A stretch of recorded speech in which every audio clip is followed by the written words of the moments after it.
Hello and welcome to CXO Fireside Chat with Kalpana. Today we are delighted to host esteemed guests from JumpCloud, who will be sharing insights from their recently commissioned report titled State of IT 2024, the Rise of AI, Economic Uncertainty and Evolving Security Threats. This discussion aims to unravel key findings about the challenges and opportunities facing Indian SMEs in the light of evolving technological trends. Hello, Mr. Greg Keller and Mr. Gaurav Malik. It's a pleasure having you both today. We are so happy to be here. Thank you. Thank you for having us, Kalpana. So, Greg is the Chief Technology Officer at JumpCloud and joining Mr. Gaurav Malik, Head of Sales for Southeast Asia and India at JumpCloud. And so, Greg, let me start with you first to please share your insights on how technology is shaping the future of cybersecurity in today's rapidly evolving digital landscape. First of all, let me just say thank you for having us. We're excited to do this. I wish we could do it in person, but I'm glad we could use the power of our technology and, share this with a lot of people, which is great through the video. We as a company sit in a very, very interesting sort of sector that gives us incredible amounts of optics and visibility into what is really going on within companies. In our case, we focus on the small to medium enterprises. So for example, these could be companies roughly 5,000 employees and less, just to give you an idea. And the survey that we did covered three main cohorts, which was the United States, the United Kingdom, and India. And SME within India, especially far and above over the UK and the United States, is the heart and soul. It's the engine that is driving a lot of the economy within India. So technology that is pouring into the sector is absolutely shaping the economy here in many, many ways, given the amount of capital, the amount of innovation, et cetera, that's going into India. So specifically, we've seen a number of things. Just to answer your question about the progression of technology and how it's being shaped. Number one, companies, startups, scale-ups, SME have to do more with less. We only a few years ago, and I mean we globally, had money to spend in 2020, 2021. The irony of COVID was that budgets somehow peaked and we had this ability to spend. Now in 2024 and beyond, we're back down into a state where we have to control budgets. So companies, SME, are absolutely pressured to do more with less. Number two, the technology industry is being forced into this new way of working. COVID taught us this, which is this sort of hybrid, perhaps fully remote kind of work operation, which leads us to the third shaping of technology and necessity, which is security. So this move to remote work has really, really put strain on organizations on how to best secure their workforce when they're not in a traditional brick and mortar office anymore. So a lot of pressure to go and find solutions that are equal to or better than on-premise security measures when the user, which is an employee, and their laptop are now the new office. That is literally all you need to perform work in many operations. You don't need brick and mortar around you anymore. So we're seeing a lot of that, and this report goes into very explicit detail on many of those attributes. Yeah, sure. So you talked about doing more with less in terms of the budgets, for especially in the cases of the SMEs. So which are the emerging technologies you think will have a significant impact on businesses' IT infrastructure over the next few years? And how can organizations prepare to embrace these changes effectively? Great question. I think there's sort of three categories to this, roughly speaking. The first is what I feel is we're at the end of the digital transformation. Let's just couch that as companies who have evolved taking legacy infrastructure and moving it to the cloud. So that's sort of the first primary thing that companies need to complete their mission on.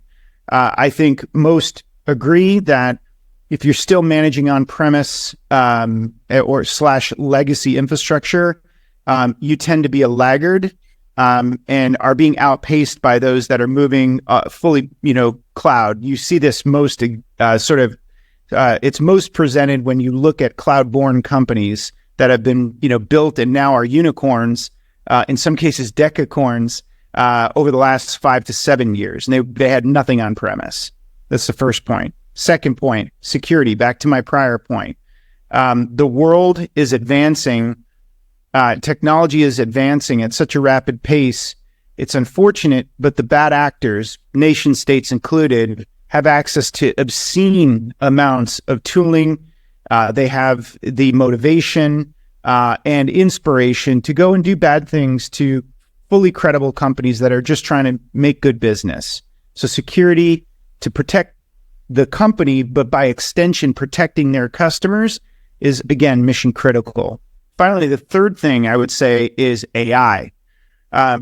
We are in the spirit of using a sporting analogy, we haven't even walked onto the cricket pitch yet the game has started. And we quite literally are in a phase of learning so fast. Companies are, money and capitals flooding into this community so fast. People are both excited and live in fear of it. And we can talk about this more perhaps in our interview, but I think the excitement needs to reign, the fear needs to be diminished, but the fear will be diminished if we have a capability to sort of, how would I say this? Make sure people know the robots aren't going to steal their jobs. So, that's how we would couch it. Yeah, so it's more like striking a balance between the usage of AI and top of it, the ethical and unethical use of AI. Precisely. Well said. Yes. Yeah. So, it was all about that you highlighted is how organizations can prepare for the changes.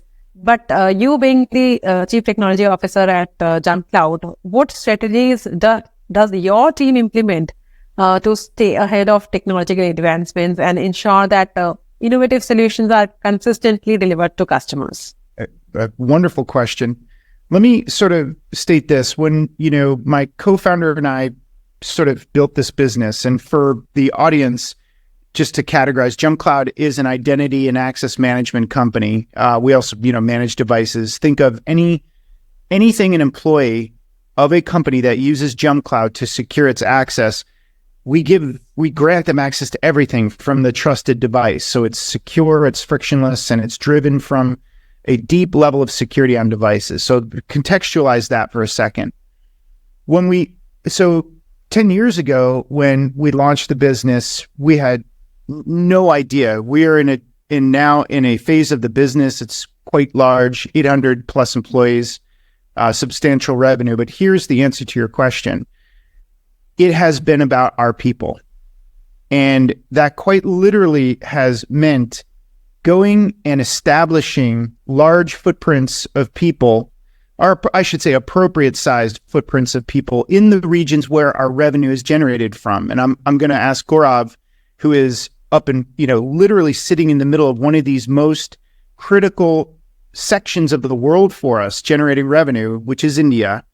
And that has been sort of the breakthrough for the company, like literally making this into a global company where the United States is just a component. Yes, my co-founder and I started the business in America, but this is everywhere. 200,000 organizations around the globe generating revenue from 160 countries.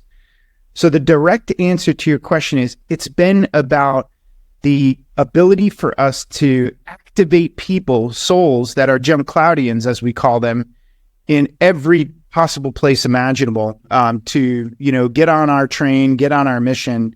And I'm going to ask Gaurav to sort of speak to some of that. Yeah, thanks, Greg. So, Kalpana, just to add to that, what Greg mentioned, Yeah, sure. How we think for what product we develop or what innovation we do, it actually ties back to where we are seeing market growth. And around 50% of our revenue comes outside of the US. That's a very big percentage. And out of that 50%, India is the leader and the leading country in that growth path for us, right? So just not because of customers, but also for JumpCloud. We have people in India in product, in engineering, in sales, in finance, in legal, in marketing, in sales enablement. So we are seeing that growth, right? And coming back to the point of SMB segment and what we observe, we are seeing substantial amount of growth in that side because first of all, India digital native space, adoption of new generation of technologies it's a very higher pace, as you must have seen in the report as well.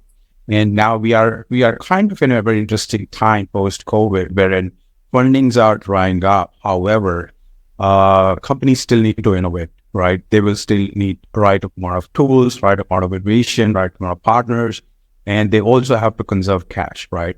So this is an interesting time wherein we are seeing a consolidation of technology happening, consolidation of strategies happening, right? So that is where JumpCloud is gaining a lot of momentum and success in the country and overall the globe, is that we are helping small and medium businesses, unicorns,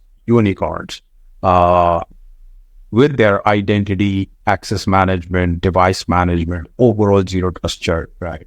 As Greg mentioned, the transformation from on-prem to cloud is kind of complete, or the majority, we are mature enough, we are seeing. Now the transition from on-prem identity towards a cloud identity is happening, right? That is where we are working with all these companies. And the good thing about the SMB space and the cloud space is that these companies are cloud-born companies, right? They like to work with companies which are cloud-born. So this is where JumpCloud is gaining a lot of success. We are working with companies in all verticals, whether it's fintech, whether it's ride-hailing, whether it's insurance tech, whether it's e-commerce, SaaS, made from India for the world. So we are all partnering with these companies and enabling them, empowering them to bring their product at a global scale. Yeah, sure. So primarily you're looking at the digital native companies. Yeah, I would say anything which is cloud-born, or they have migrated from on-prem to cloud as well, right? So our customers varies from a Series A or 10 to 15 users to 10,000 or more as well, right? So what we see as a fit and what we provide more value is companies who are either moving towards cloud or completely born in cloud. So I will have it. And in India, the terminology, what we can use is digital native companies. And digital native can be you have seen large unicorns, even public companies in India, as well as also startups which are Series A, Series B, and now building new products as well. These companies are these sort of digitally, native cloud-born companies. When they're born, they receive their first rounds of venture capital and they hire people and they're performing, they're building the business. The infrastructure that they're choosing is widely disparate. They're, perhaps using Google Workspace as a email collaboration system. Their engineers are using MacBooks. Their marketing people are using Windows machines. Maybe if it's a SaaS company, maybe they're building it in Amazon. And they, on average, just statistically are using roughly between 55 and 60 SaaS applications. So just imagine that. And it's all largely driven in the cloud.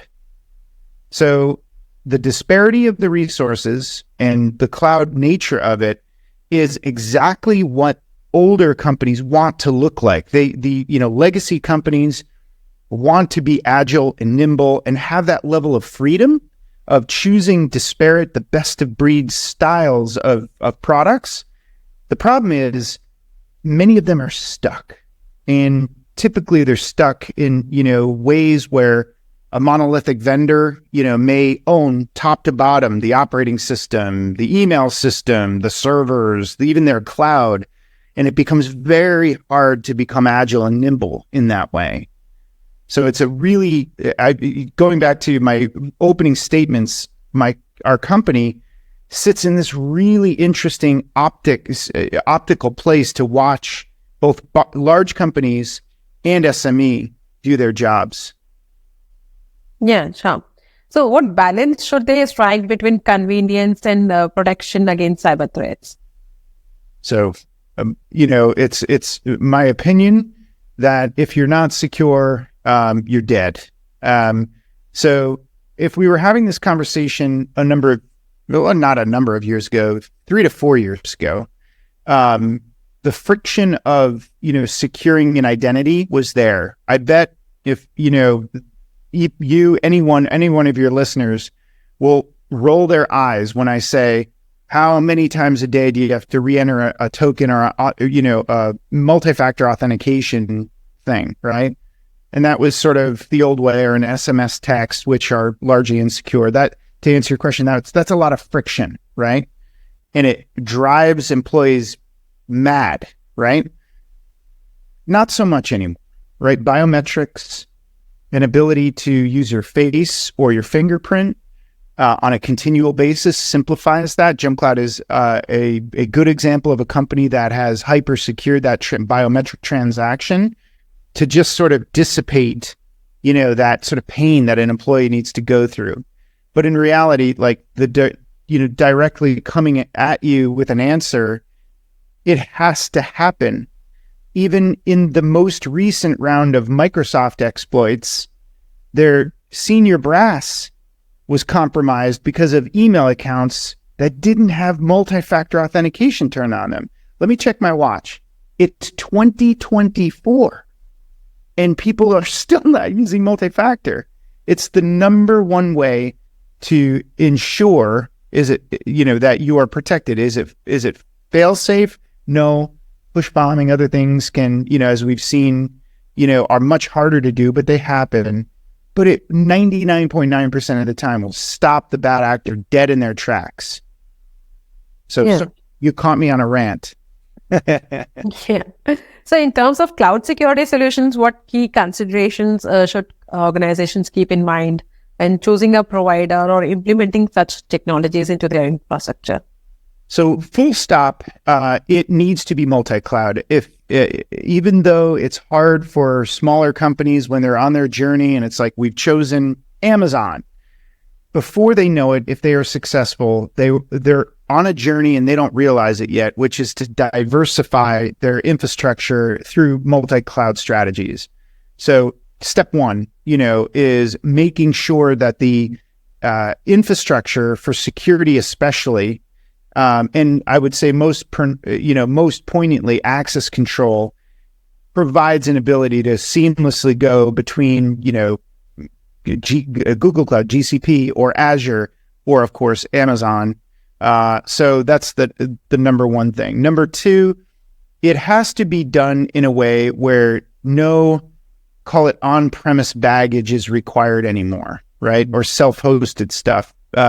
We know there are legitimate reasons for governmental use cases to have own the software and they put it on their infrastructure. That's fair. But even, I'm from the United States, even the United States government is shifting towards strategies that are all cloud, whether it's Amazon or even in certain circumstances, Microsoft. So that would be the number one thing I would recommend to folks when they're on their journey. Just pre-plan. It will be multi-cloud before you know it. Yeah. So how can companies effectively balance user experience with the robust security measures while adopting modern identity management practices? Right.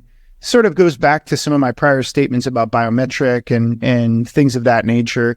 Things have gotten less frictionful, meaning they are in most cases becoming frictionless. And that's a key point. One thing that I would say to get very, very specific is this. In the most recent, round of security breaches, which we've seen in the identity and access management space, we have seen what is the theft of tokens.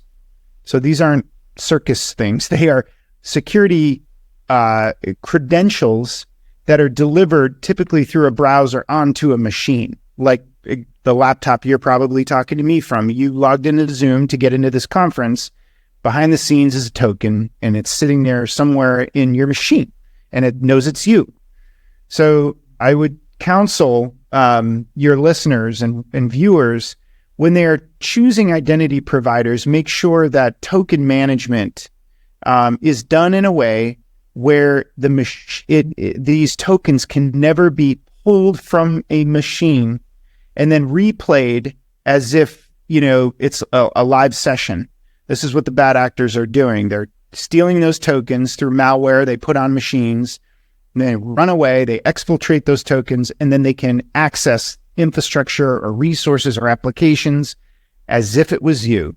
But if those tokens can only be used on a trusted device, that makes it impossible for a bad actor to leverage those tokens. So again, in the spirit of, counseling from, a security perspective, I would make sure your IT and security viewers and listeners are really introspecting on that and making sure their providers are at that level. That's quite interesting.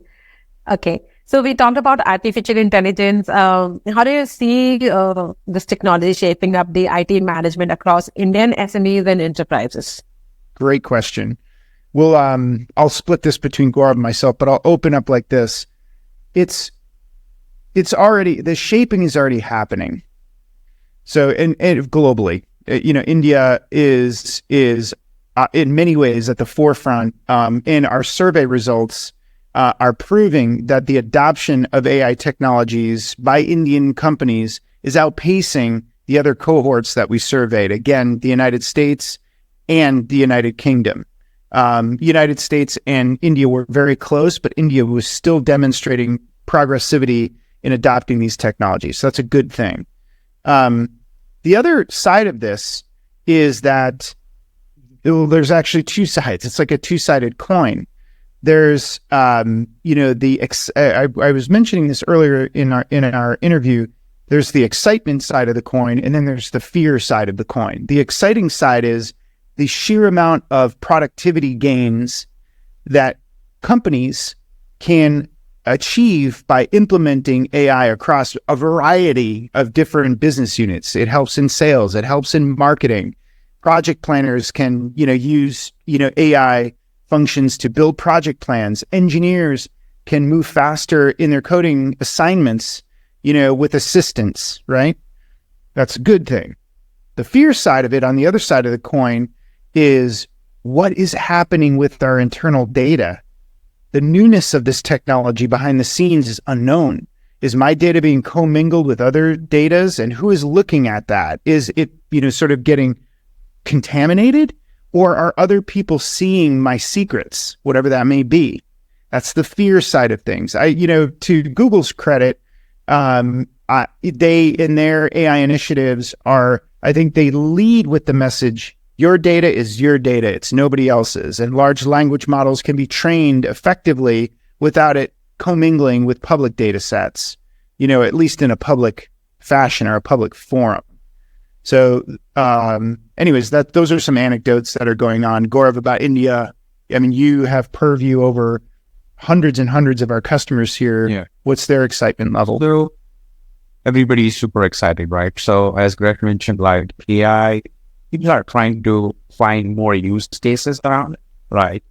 How they can increase productivity, efficiency, how they can launch more products, how they can innovate more, innovate faster, grow their businesses. However, they're always like the current topic right on in every CISO meeting or every board meeting, like we're seeing is like another how secure this thing is, right? How secure it is, how it will impact us or our business long term or our end customer long term from a security perspective. So that's the trend. However, things are not slowing down, right? However, we call it like, it's like responsible usage of AI. So the use case needs to be defined in such a way that like we know that, okay, it is helping to increase productivity, efficiency. However, the downside can be this. So that these are the risk factors. So we are kind of mitigating it as right. And overall, the journey in India SME or what we are seeing in the market or with our customers is everybody is moving towards more security, more compliance, more consolidation. Kalpana, sometimes you asked a question about the user experience, right? And, Cool. right. So that's a very big theme, right? Okay. Because historically, employees had to deal with on-prem application access. Then they had a bunch of cloud SaaS-based application. They had some devices and all that. So they were all kind of, we call it stitched together. But now people want seamless things, right? They want better end customer experience and user experience in the company, which is more secure, more scalable, right? So that's why we are seeing consolidation. People are removing, if you look at our report, on an average, a company uses 5 to 10 different vendors in our space, which is identity access management device. That number will go down.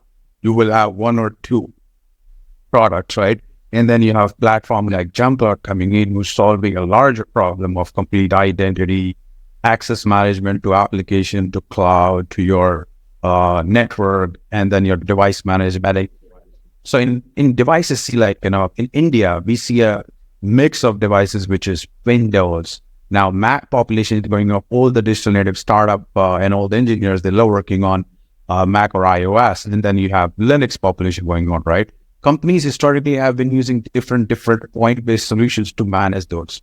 Now, it's the word of cloud neutral, multi-cloud, multi-operating system. So they need a platform which can manage all of these things from one source, which is more secure and scalable, right? So this is the trend, what we are seeing. And it's an interesting time. Next 24 months, I feel what we are seeing in the market will define. Again, it's going upwards, but it's kind of, very responsible buying of tech that is happening. Earlier adoption, as Greg mentioned, pre-COVID, during COVID, companies were spending money to solve one use case and buying top-notch technologies. But now CFOs are asking hard questions. There are budget discussions, and ROI is a big theme right now. So that is what we are seeing. Yeah, sure. So consolidation is one of the things that you have highlighted that has been observed in the recent report that we have come up with. So what are some other surprising findings or trends, you would like to reveal, which have come up in the recent report on the state of Indian SME cybersecurity landscape? So few trends, but Greg also touched upon is that adoption of newer technology is always the case, right? However, use of reducing budget, consolidation, these are the high kind of trends, and then kind of moving towards more security. If you see, I will touch upon what is in the report and also what's coming out. If you see the new law coming out about the data, right? So it's one law. However, if you do a double click on that, there are a lot of things which we need to take care of things, right? As Greg mentioned, in the past, it was debatable that, okay, do we need a full identity? Do we need the directory? Do we need to secure everything? Now it is becoming a necessity to run a business, right? If your product is not secure, people will not use your product. So these are some trends, underlying trend we are seeing on a high level, and they will kind of amplify into bigger strategies, bigger things, bigger products coming out. One thing to note that was a really interesting piece of data that surfaced, and this was actually not just pronounced in India, but we saw this in the UK and in the United States, was due to budgets getting either slashed or contracted. And of course, Gaurav talked about consolidation. There was a shift to leveraging MSPs and MSSPs, which is sort of a more advanced security-specific version of an MSP. So generally speaking, with limited budgets, companies can't hire specific types of employees that they normally would have in any other economy. For example, deeper bench strength on your security team. That's just not happening at the pace that I think many companies need. So MSSPs or MSPs are leveraged cost effectively to have that 24/7 set of resources that will focus on very specific problems. Example, security, security training for employees, or in the case of IT, management of, let's say, devices that aren't typically known to the core IT team. Gaurav had mentioned, Apple products. It's not a new phenomenon, but there, believe it or not, in India, there aren't a ton of, there's not, like in the United States, you'll find most companies will have IT staff that can really understand and manage Apple devices. It's just culturally, what's been around for 15 years.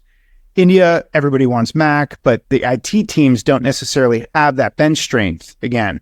So an MSP can come in to do all the fleet management, distribution, provisioning of devices. And it was really interesting that the data surfaced this. And one sort of corollary, to make it clear, the company survey, there were 1,200 companies surveyed in the SME space, totally blind survey, not our customer base, or they could be customers, we have no idea. But it was a third-party analysis. This was not necessarily done by JumpCloud to JumpCloud customers. So it was a really, non-biased view of really what's going on. Yeah.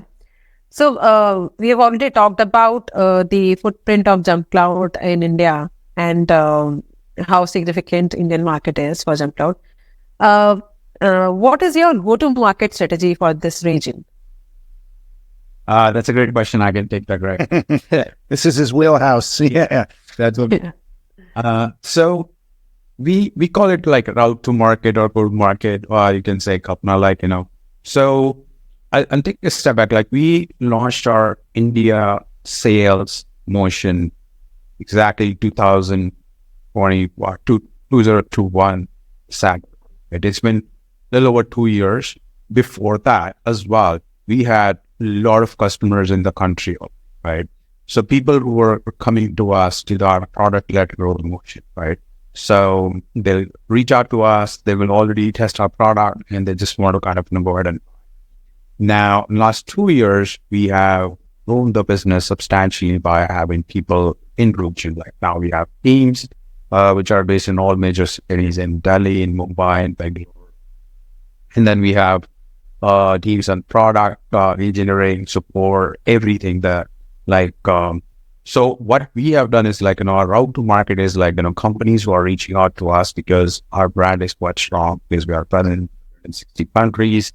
And we have around a little over 200,000 entities. They have opened account with us, and they have looked at JumpCloud, or they are using JumpCloud. Right. So that is one motion where companies are hearing about us. They want to build a directory. They want to have an SSO solution. They want to have a device management solution. For India, what has been popular as NPM, and the platform approach. Right. Then we have a motion wherein from our marketing efforts, from our sales effort, we're there. And then we have a very big VPN motion with our partners, right? As Greg touched upon, MSP, MSSP, resellers, distributors, we have kind of a fleet of very strategic partners, right? Our collaboration partners, as you see, we announced a strategic partnership with Google last year, right? So we are collaborating on technology. We are bringing more value to our common customers and partners. So those are those partners. Then we have security partners who want to strengthen their customers with JumpCloud platform in terms of identity, in terms of device security, zero trust. So these are the partners who are actually helping us take the product in the market or helping their customers. So this is on a high level is our go-to-market. And we have been growing our business aggressively. India has become the largest growth country outside North America year over year. And we have big plans. We have close to more than 15 unicorns already out of 120. We have tons of unicorns who work with JumpCloud, and all the SMB startups will be unicorns and unicorns later in the market. Sure. So it's a mix of the channel as well as directly reaching out to the enterprises. So how many channel partners you have presently? Well, I can't reveal the exact number. However, I would say like we are at par with what a large SaaS company would have to serve the customers, whether it's reseller only, whether it's MSP, or whether it's our SI. We have partners who are serving like, small companies, the partners who are serving like, large companies of 10,000 public companies as well. Yeah. So if you can name few of your marquee customers. A few of our marketing customers, with Cardeco is one of our customers. Like, there is a case study as well on the website. Then we have Echo Insurance, a few of them. So I would say like, rather than naming, I would say like, let's look at the verticals. So we have customers in ride hailing. We have customer in fintech. Fintech is a very good vertical for us because they need to be compliant, right? We have insurance tech. We have education tech. We have gaming. We have e-commerce. We have a platform that support e-commerce. So we have all these categories of customer in the industry as well. Yeah, sure. So in what ways do you see India as a growth market for JumpCloud, and how does this align with the company's future plans? So India has been like growth market for us for a couple of years now. And now with innovation and the kind of product development we are doing, and we are actually taking feedback from our customers, our partners, what more product they would like to, right? So we're innovating in those areas. You will see series of new products coming out in this year and year after as well, right? We are innovating at a pace in the industry where I don't think so anybody, like we actually don't have a direct competition rather than one company, which is Microsoft. They do also only on the Windows space. But the kind of innovation, what we are doing, we are not seeing in that innovation happening in our space, in identity space or device management space. So this is where we see like, growth. So growth happened in two parts. One is that companies hiring more people, so they have more users. Other growth happens like, companies adapting to more and more products, right? So we have both the use cases. However, the economy is currently like slow down in terms of hiring more people and all that, if you must have seen in our report as well. However, companies are not slowing down in adapting more products and solving your use cases. Right? So we see this. And then also we have like, India is a home for now hundreds of thousands of startups, right? So those are the companies that are best use case for Jump. Yes. Product like JumpCloud, which they can grow. They don't need to worry about security of their identity of their devices and everything. Sure. So can you just name some of your MSSPs in India? Yeah, so I can name like we have Shivami Cloud Services, which is a very strategic partner for us, right? We have NetNext. These are the few partners I can say like they serve from more collaboration, from security side and side. Now, so if you can discuss how JumpCloud is committed to delivering breakthrough innovations aimed at helping customers drive business efficiency and agility moving forward. I'll take that one. That's sort of the thesis of JumpCloud. Yeah. So it's more like a conclusion. Yeah, no doubt. Coming full circle. My co-founder and I, early in the early days, we kept coming back to this word. And it just was this thematic word that really started to speak to what we were doing, and it was freedom. And when we developed the thesis for the business and built the product and launched it, in the early days, we, still from 10 years ago to this day, it's all about empowering IT teams to have freedom of choice. And the stark reality is for me, after, building, this is the fourth company that I've sort of stood up. It's my co-founder's like 10th, and each of them have a common theme. They all change and evolve. And from an IT and infrastructure perspective, it's incredible how much change happens over time. And HR systems evolve as you get bigger. You need more sophistication. Earlier we talked about going multi-cloud. Employees expand around the globe, so you have to adapt and be free to work where you need to, and be very agile to respond to those needs.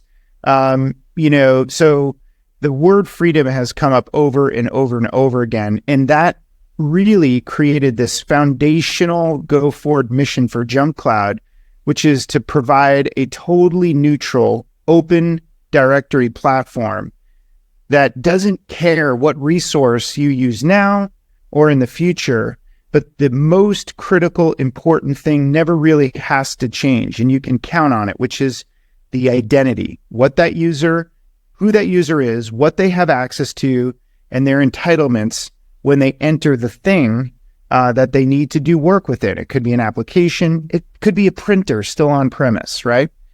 So freedom and is the one thing that will perpetuate the agility that is required so your business doesn't stagnate. Yeah, fantastic. So thank you, gentlemen. I'm sure as your CXO TV audience will find great value watching this interesting conversation that we had. Wonderful. Thank you so much. Thank you. For more updates from CXO TV, please like and subscribe to our channel.